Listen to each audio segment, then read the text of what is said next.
আসসালামু আলাইকুম ওয়া রাহমাতুল্লাহ। সম্মানিত দর্শক শ্রোতা, আজকে আমরা কথা বলবো সম্মানিত নাকের পলিপাসের রোগীর হাজবেন্ডের সাথে। আমরা শুনবো উনি কোথা থেকে এসেছেন। আসসালামু আলাইকুম ওয়া রাহমাতুল্লাহ। ওয়ালাইকুম আসসালাম। জি, আপনি ভালো আছেন?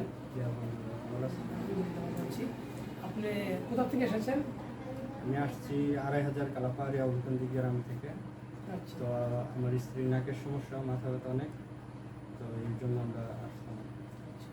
তো 2500 তো প্রায় অনেক নারায়ণগঞ্জ, অনেক দূরে। হুম। তো আপনি জানেন যে আপনাদের আশেপাশে ঢাকার দিকে মোটামুটি কাছে হয়, ওদিকে অনেক চিকিৎসা কেন্দ্র আছে।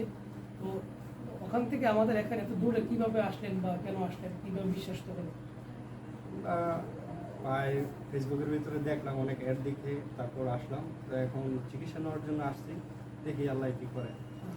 মানে আস্থাটা কেন পেলেন আপনার অনেক দূরত্বে আসলেন? এমনি অন্য জায়গায় দেখাইছি, ডাক্তার দেখাইছি, তো ওইখানে বেশি একটা ভালো হয় নাই। তো এখন আপনাদের এইখানে দেখলাম অনেক অ্যাড দেখে আমরা আসলাম আর কি। তো এটার ভিতরে দেখলাম অনেক মানুষের নাকের পরিবার ভালো হয়েছে, তাই আমরা আসলাম আর কি। জি, হ্যাঁ, আমাদের এখানে অসংখ্য রোগী সুস্থ হয়েছে। তো দেখে আপনি আশ্বস্ত হয়ে আমাদের এখানে এসেছেন। সুদূর এই নারায়ণগঞ্জ 2500 অনেক দূর আমাদের পুরোনো দিকে। তো আপনি ওখান থেকে আস্থা পেয়েছেন, অসংখ্য রোগী সুস্থ হয়েছে দেখেছেন, তারপরে এসেছেন। তো ইনশাল্লাহ আমরা আপনার ওয়াইফকে চিকিৎসা দেবো, সুস্থ হবে ইনশাআল্লাহ।